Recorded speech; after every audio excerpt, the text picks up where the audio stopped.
So last class में हमने कहाँ तक क्वेश्चन किया था? क्वेश्चन नंबर 6 तक किया था। उसके बाद के ये आपके क्वेश्चन हैं।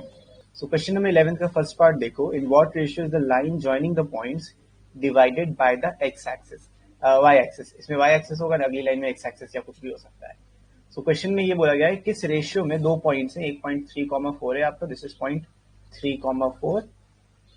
जरूरी नहीं है आप उसी पोजीशन पर जिस पोजीशन में उन्होंने दिया होगा। एक आपका है -2,1, ठीक है। और इस तरीके से ये लाइन जारी होगी। ये एक लाइन है जो इन दोनों पॉइंट्स को कनेक्ट कर रही है। अब यहाँ पे कहीं एक्सिस होगा, हमारा X axis and Y axis होगा। सो ये पूछा गया आपसे कि कौन से पॉइंट पे, मतलब किस जगह पे ये जो पॉइंट है जहां पे वाई एक्सिस है, किस रेशियो में ये डिवाइड कर रहा है। अच्छा, अगर ये वाई एक्सिस है यानी जो इसमें एक्स वाला कोऑर्डिनेट, इस पॉइंट का जो एक्स कोऑर्डिनेट होगा वो 0 होगा। अब इस 0 मिलने से बहुत हमारे फायदे हो जाते हैं। 0, वाई होगा, वाई कुछ भी हो सकता है। अभी हमें ये बस बताना है कि ये पॉइंट का क्या है, कौन सा रेशियो है। जो रेशियो आएगा k:1। अब k आप किधर कोई भी पॉइंट ले सकते हो, मैं इधर वाला ले रहा हूँ k:1, ठीक है। अगर मैंने इसको k लिया है तो इधर वाला 1 है। कूल, समझ में आ गया। सो अगर ये क्वेश्चन है मेरा, so I can easily find out section formula से। सेक्शन फॉर्मूला क्या कहता है बेटा? बोलो बोलो, याद है? जो पॉइंट होता है x, y वाला, इसके बराबर होता है जो m1 x2 यानी कि 3 टाइम्स k प्लस, या फिर माइनस साइन है, माइनस और यहाँ पे 2 अपॉन k प्लस 1, ठीक है। एंड कॉमा करके लिखोगे फिर से m1 और तुम्हारा y2 होता है तो 4k हो जाएगा, प्लस साइन के साथ m2 y1 हो जाता है, यानी कि 1 into 1 is 1 upon k plus 1। तो ये आपका रेशियो यहाँ से डायरेक्टली आ जाएगा। कैसे डायरेक्टली आएगा? क्योंकि ये 0, y है, ठीक है। This is 0, y, this is equal to 3k minus 2 by k plus 1, comma 4k plus 1 upon k plus 1, इसके बराबर होगा। So I can compare any two points, मतलब किसी को भी कंपेयर कर सकता हूँ। अब तुम देखो, यानी कि ये इसका ये वाला जो कोऑर्डिनेट होगा इसके 0 के बराबर होगा। सो आई कैन से कि जो 3k minus 2 upon k plus 1 की वैल्यू है वो 0 है। तो यहाँ से क्या आएगा, k प्लस 1 को तो मल्टीप्लाई कर देंगे तो 3k माइनस 2 की जो वैल्यू होगी वो 0 आ जाएगी, या 3k की वैल्यू आ जाएगी 2, और k can be written as 2/3। अब ये जो 2/3 है, इसका मतलब क्या है? जो हमारा फाइनल रेशियो है, final ratio that will be 2:3, ठीक है। ऐसे लिखना, k:1 लिया था हमने लिया था k:1, यानी कि 2/3:1। Final answer is 2:3।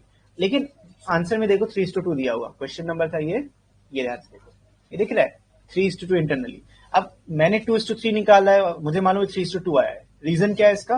क्योंकि इन्होंने इसको 0.1 कंसीडर किया, इसको 0.1 किया, इसको 0.2 किया, लेकिन हमने क्या किया, इसका उल्टा कर दिया। ये 0.1 है, ये 0.2 है, उससे कोई भी फर्क नहीं पड़ेगा। यानी जो ये वाला रीजन है ये 2 टाइम्स होगा, ये 3 टाइम्स है। और अगर इधर से देखें तो अगर इसको भी तुम 0.1 लोगे, ए हो गया, ये पॉइंट बी हो गया, तो 3:2 हो जाएगा। उस हिसाब से हमारा पॉइंट ए ये है, पॉइंट बी ये है, तो उस हिसाब से 2:3 है, ठीक है। सो ये तुम्हारा आंसर है, चाहे जो भी पॉइंट्स तुम लिखो, किसको भी कंसीडर करोगे तो यही होगा, ठीक है बच्चों। आदित्य समझ में आया क्यों बुक में 3:2 है, मेरे 2:3 आ रहा है? तुम अगर इसको इसको अगर तुम m1 m2 मानोगे, सॉरी x1 y1 मानोगे, तो ये आपका k इधर आ जाएगा, k:1 इधर, इस तरीके से आएगा। तो 2:3 इधर से देखोगे तो तुम कुछ भी करोगे आंसर तुम्हारा ले देगी 2:3 ही आएगा। इधर से देखोगे, उधर से तो 3:2 है, ठीक है। अब डिपेंड्स तुम कौन सा पार्ट पहले बोलना चाहते हो। समझ में आ गया सबको ये बात? कोई दिक्कत तो नहीं?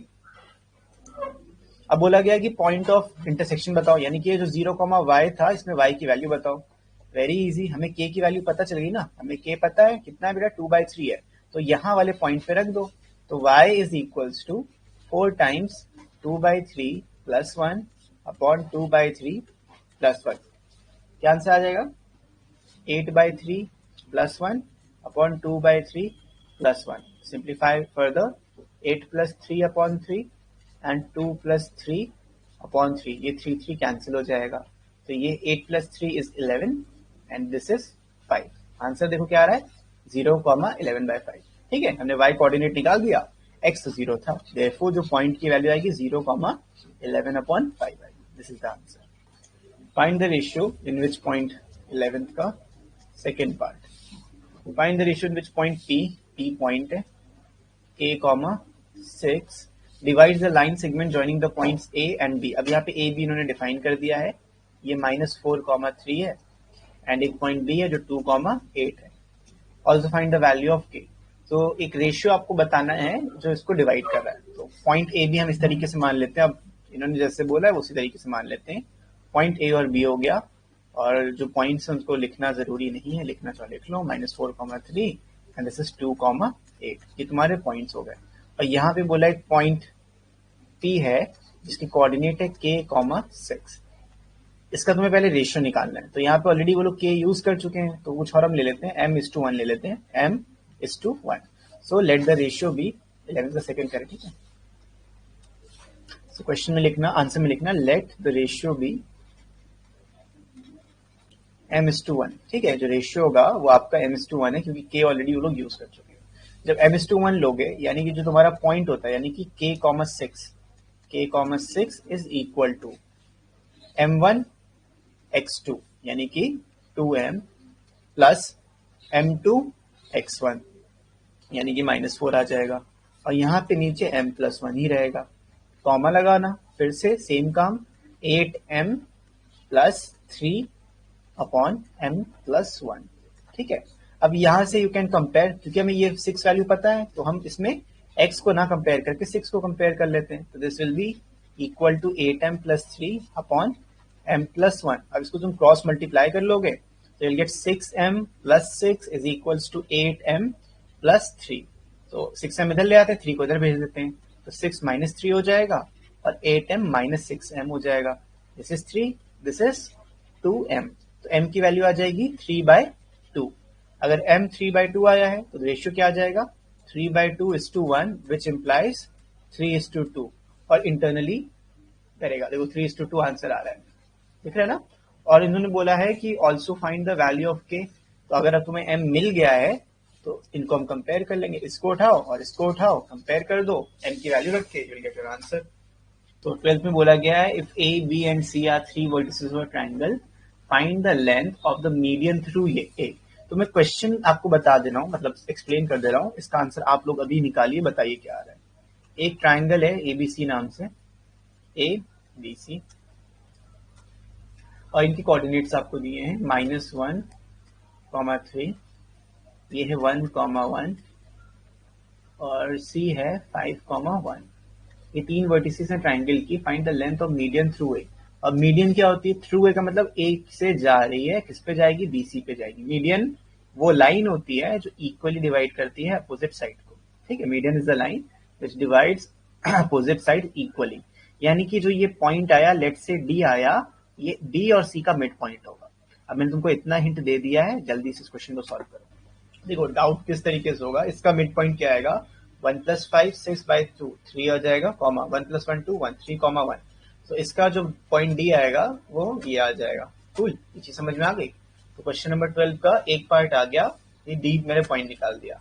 अब AD तो निकालना था यार, खाली डिस्टेंस फॉर्मूला से लेंथ ही तो निकालनी है ना.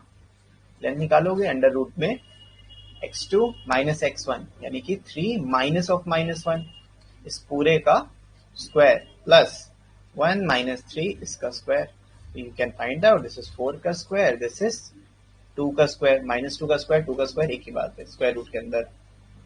ठीक है, सो यहाँ पे एक सेकेंड, 3 का स्क्वायर, 4 का स्क्वायर 16 + 4 18 आ जाएगा. चलो, three vertices of triangle, find the length of the median through a. क्या तो सही है, ये सही निकाला है मैंने. 1 + 5 6/2 3 हो गया, 1 + 1/2 1 हो गया. ये तो ठीक है यार.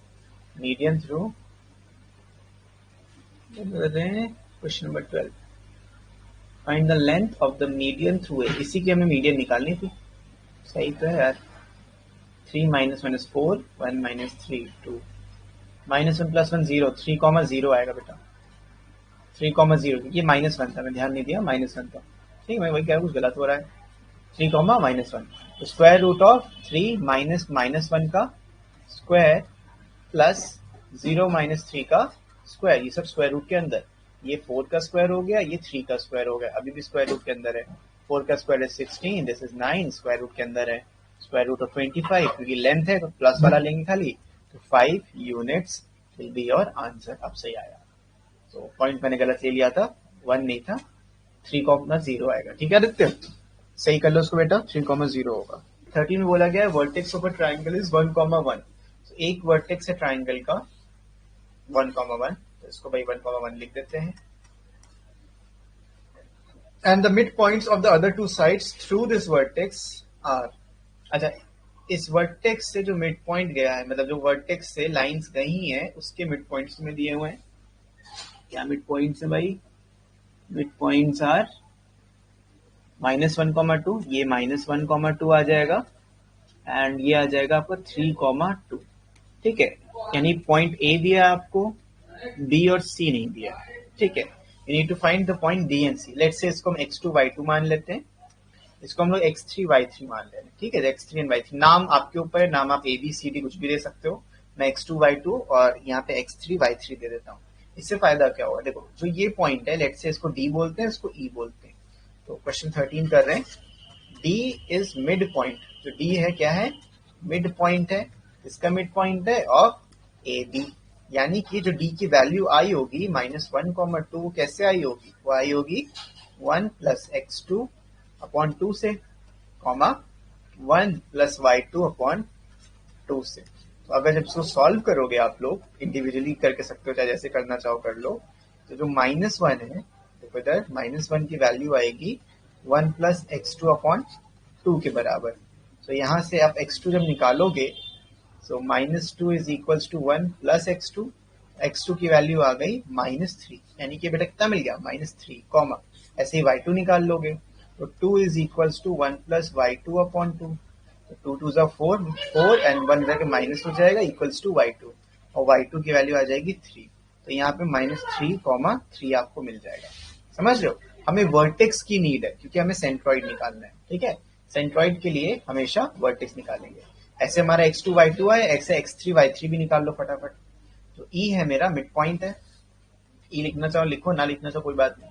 3,2 इज मिड पॉइंट। इसका मिड पॉइंट है ये, ऑफ AC का मिड पॉइंट है। तो यहां से जो मैंने अभी ऊपर किया वही तुम्हें करना है। 3,2 इज इक्वल टू कैसे आया होगा? 1 + x3/2, कॉमा 1 + y3 अपॉन 2। यहां से सॉल्व कर लोगे तो 3 is equals to 1 + x3 upon 2। तो यहाँ से आपकी x3 की वैल्यू 6 - 5 आ जाएगी, और y3 की value 2 is equals to 1 + y3 upon 2। तो 2 to the 4, y3 भी 3 आ जाएगा, y3 इज 3। तो यहाँ पे वैल्यू आ जाएगी 5,3। ये आपकी वैल्यूज मिल गई, आपको वर्टिसेस मिल गई। जब वर्टिसेस मिल जाएंगी, सेंट्रॉइड का एक सिंपल सा फॉर्मूला होता है, फॉर्मूला याद कर लेना। मैं इसमें बॉक्स बना देता हूँ, सेंट्रॉइड ऑफ ट्राइंगल। एक सिंपल से सेंट्रॉइड का फॉर्मूला होता है। जो भी हमको सेंट्रॉइड निकालना है, लेट्स से P पॉइंट है सेंट्रॉइड, अगर हमें वो निकालना है, so that is equal to x1 + x2 + x3 upon 3, comma. देखो ज्योमेट्री में क्या होता है, फॉर्मूलेस बहुत सारे हैं, कुछ कुछ चीजें, कुछ कुछ ट्रिक्स होती हैं याद रखने की। सेंट्रॉइड वाला तो शायद इजी होता है, लेकिन जब भी इंस्क्राइब या सर्कमस्क्राइब सर्कल्स आते हैं, इंस्क्राइब सर्कल का मतलब क्या होता है? जैसे कि आपका ये ट्राइंगल बना है, ठीक है, लेट्स से ये ट्राइंगल है, इसके अंदर एक सर्कल बना दिया।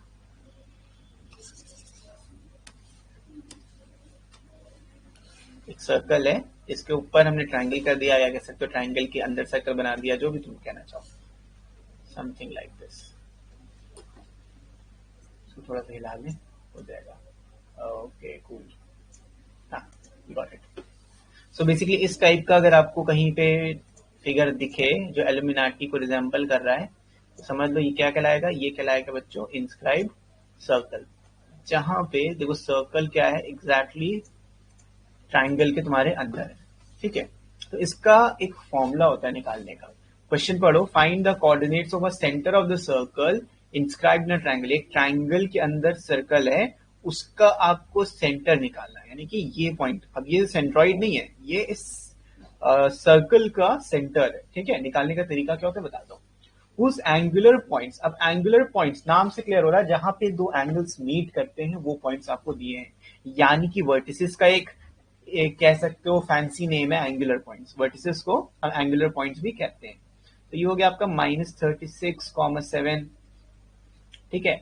और ये बी पॉइंट की, तुम्हारा पॉइंट ए मान लो, एक पॉइंट बी ले लेते हैं, इसकी वैल्यू है 20,7। एक पॉइंट सी है तुम्हारा which is 0,-8, 0,-8। So these are your points and in point के बेसिस पे तुम्हें इसका सेंटर निकालना है, ठीक है बच्चों। अब क्वेश्चन करना कैसे है, सबसे पहले इसका फॉर्मूला पता होना चाहिए, क्योंकि अगर फॉर्मूला नहीं मालूम होगा तो we can not find it. So सबसे पहली बात, इस सेंटर को हम लोग बोलते क्या है।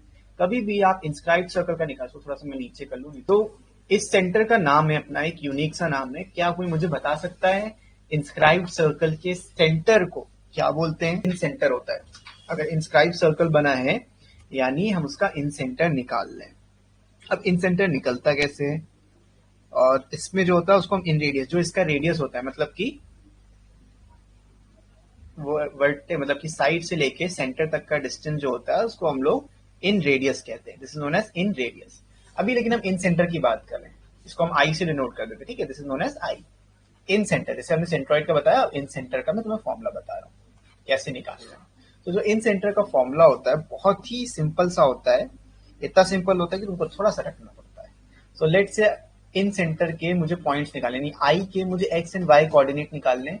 तो ये निकालने के लिए मुझे एक फॉर्मूला चाहिए, इसको मैं नीचे कर दूं पहले, लिटिल बिट मोर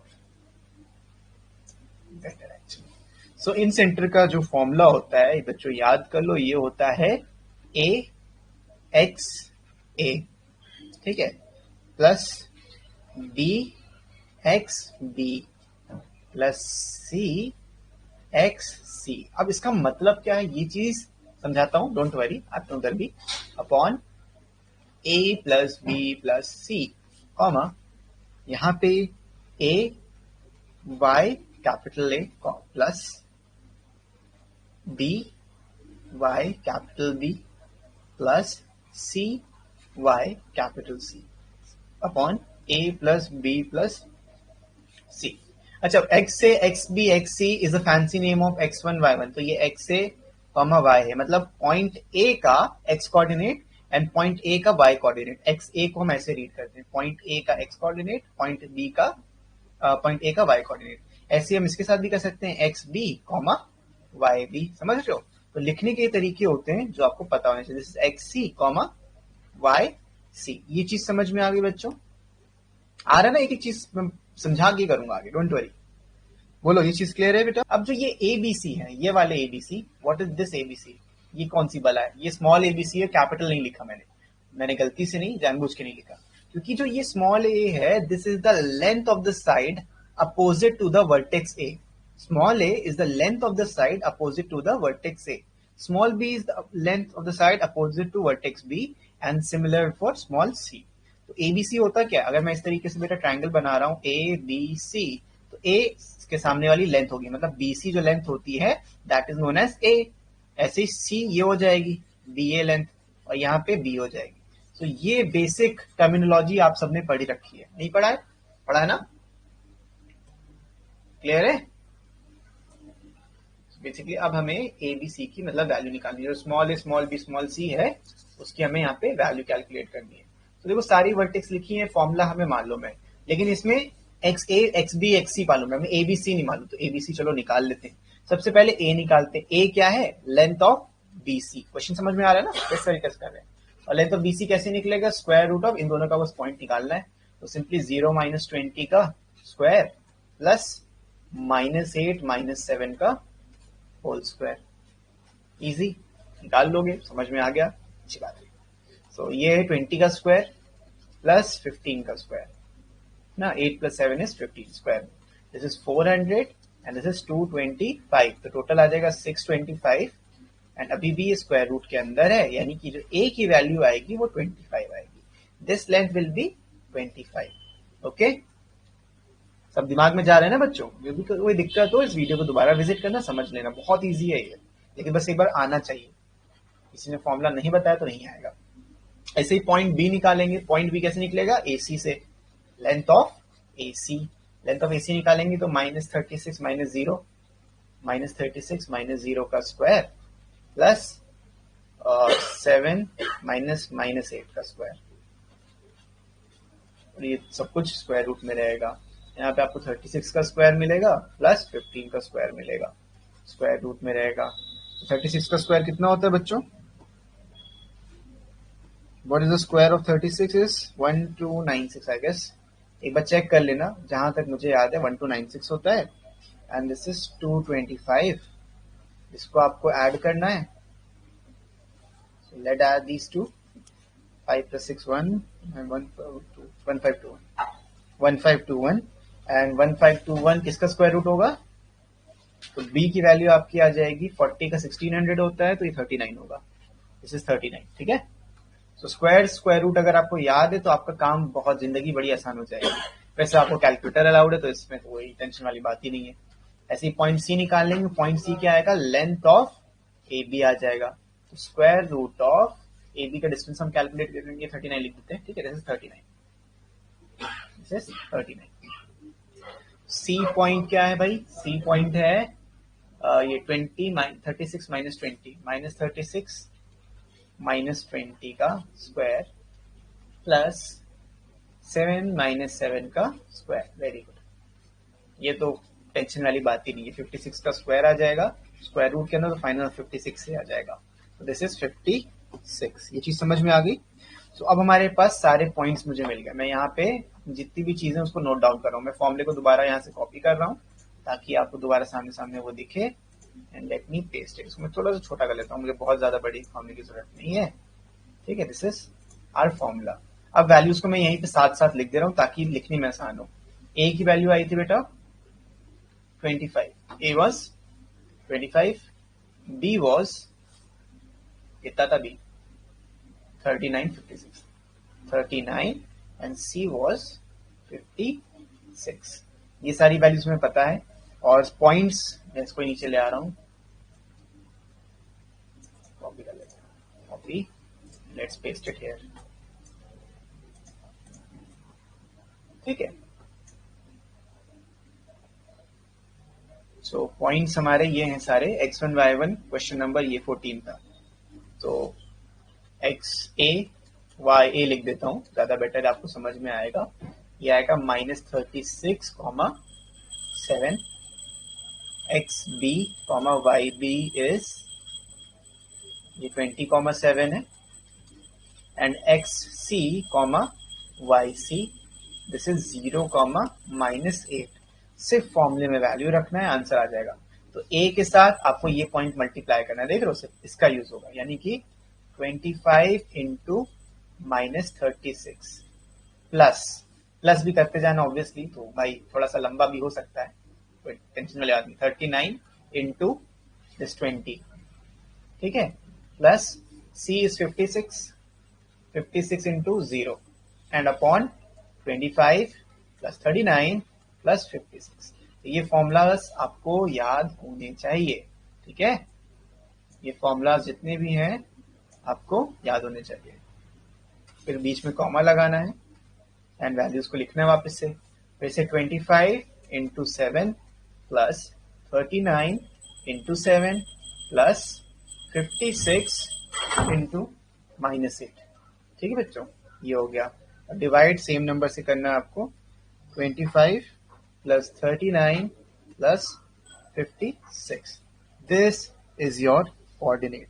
अब इसको जब सॉल्व करोगे 25 इंटू -36 -900 आ जाएगा, प्लस 39 20 780 हो गया, एंड दिस इज 0 अपॉन, इन सबको ऐड करोगे 9 प्लस 5 6 55 5 120 120 आ रहा है, कॉमा यहाँ पे भी सेम चीज 175 प्लस 39 7 होता है 273 प्लस क्या माइनस आ जाएगा, माइनस साइन के साथ 56 850 इंटू 8 400 6 8 48 448 माइनस 448 अपॉन फिर से 120 रहेगा।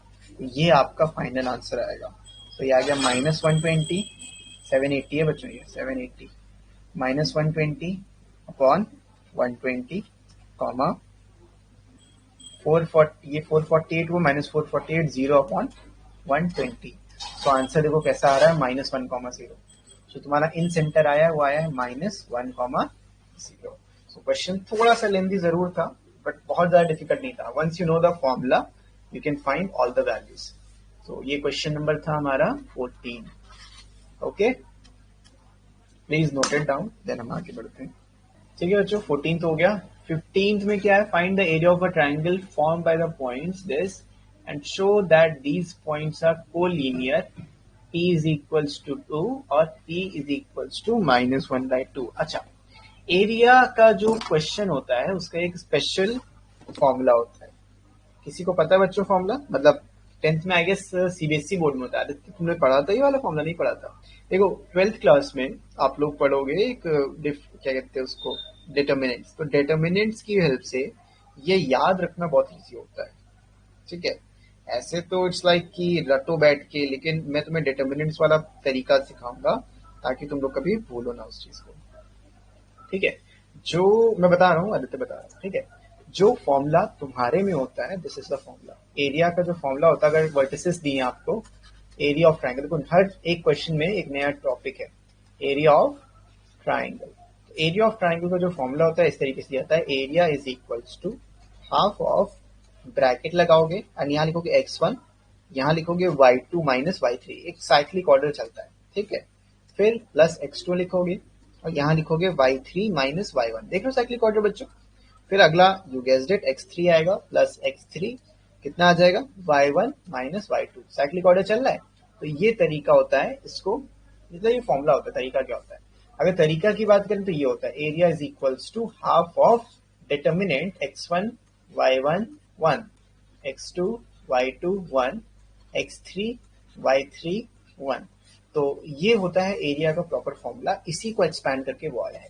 फॉर द टाइम बीइंग आप इसको समझो, कोई दिक्कत नहीं है, क्योंकि 11th में डिटर्मिनेंट्स है नहीं। सो ये फॉर्मूला है आपके लिए, x1 बाहर, x वाले टर्म्स बाहर रहेंगे और y वाले टर्म्स आपस में सब्ट्रैक्ट होंगे।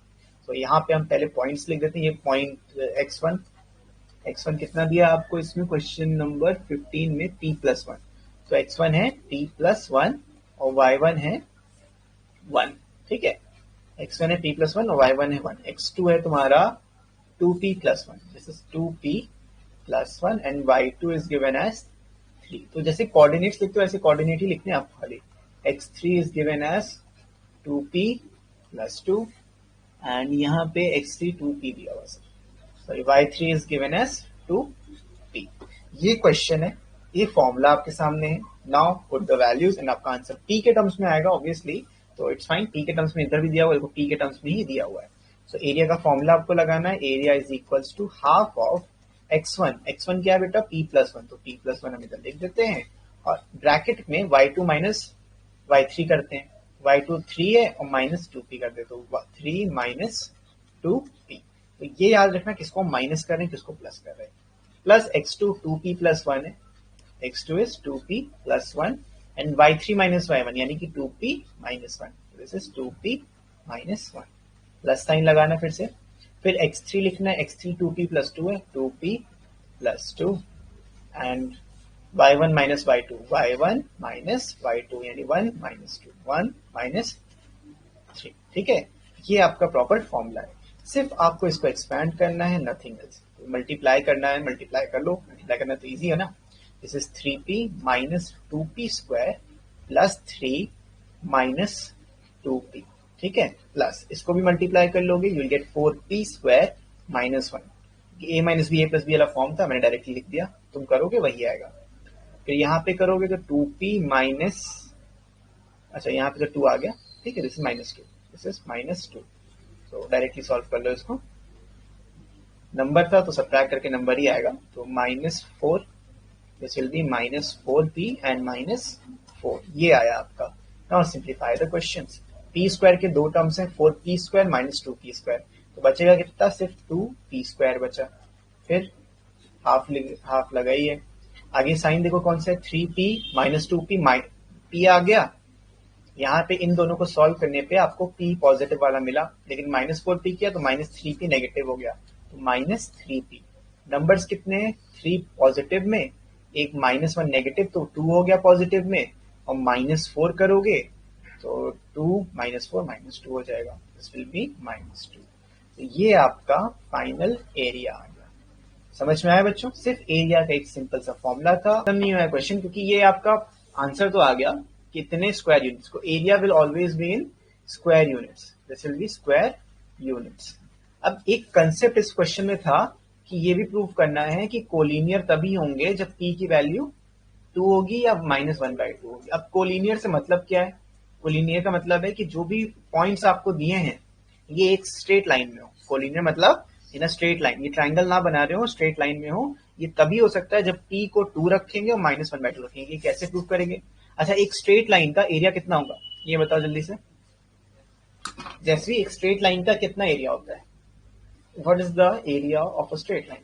एक स्ट्रेट लाइन है, उसका एरिया क्या होता है? सिंपल सा square units by 0, because area सिर्फ 2D फिगर्स का होता है, line is a single dimensional. तो वही तो मैं पूछ रहा था भाई, 0 होता है, कुछ नहीं होता उसका एरिया। ठीक है, लाइन का एरिया नहीं हो सकता, यही तो मैं सुनना चाह रहा था। तो अगर स्ट्रेट लाइन कोलिनियर यानी कि स्ट्रेट लाइन में, यानी कि इसका एरिया कितना आ रहा होगा? 0 आ रहा होगा। 0 is equal to half 2p square -3p -2। तो ये एरिया 0 कब होगा? जब p की कुछ वैल्यू होगी। अब इसको 2 करके मल्टीप्लाई कर दो, यानी 2p square -3p -2 is equal to 0। Just simplify.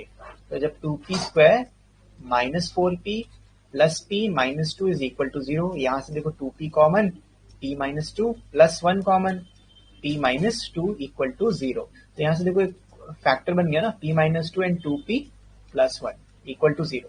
अब ये 0 तभी हो सकता है, देखो एरिया इज 0 इफ, मैं इफ करके चल रहा हूँ, ठीक है, कि अगर 0 कब हो सकता है?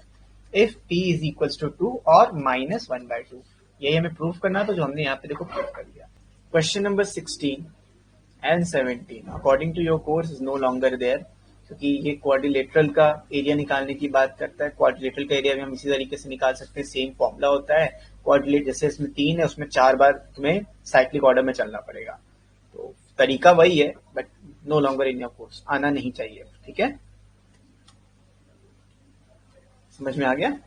So, ये वाला एंड ये वाला it's not in your course. अगर आ जाता है तो बताना, वैसे आएगा नहीं, 16 17 नहीं आएगा। जहां तक 18 इज इन योर कोर्स, 18 तुम ट्राई करना। 18 में करना क्या, मैं तुम्हें समझा दे रहा हूँ, but try this, please try this. ठीक है, क्वेश्चन नंबर 18 में देखो क्या, A B are 2 points 3,4 and 5,-2। हमारे पास 2 पॉइंट्स है A and B. Find the point P such that P N equals to P B, यानी कि एक पॉइंट पी है इस जगह पे जहां से ये डिस्टेंस इक्वल है। ये पॉइंट पी है, इक्वल डिस्टेंस पे है। ए और बी के तुम्हें कोऑर्डिनेट दिए हुए हैं 3,4 एंड 5,-2। ठीक है, पॉइंट पी का कोऑर्डिनेट नहीं दिया, x, y। ये दोनों लेंथ आपस में इक्वल हैं, तो एक इक्वेशन तुम्हारी ये बनेगी कि P A is equal to P B से। ये लेंथ जो है, डिस्टेंस जो है, वो इक्वल भी है। ठीक है, एक इक्वेशन आएगी, इक्वेशन नंबर 1। एक्स और वाई में एक इक्वेशन यहां से तुमको मिलेगी। दूसरी इक्वेशन ये मिलेगी जो ट्राइंगल पी ए बी बन रहा है। देखो ट्राइंगल बन रहा है ना, ट्राइंगल पी ए बी बन रहा है, इसका जो एरिया है वो 10 है। तो ट्राइंगल का एरिया बनाना, इसको x1 y1 x2 लेना, ट्राई करना, ये क्वेश्चन काफी अच्छा है। ठीक है, ट्राई दिस। होता है तो बताना, नहीं होता तो बताना।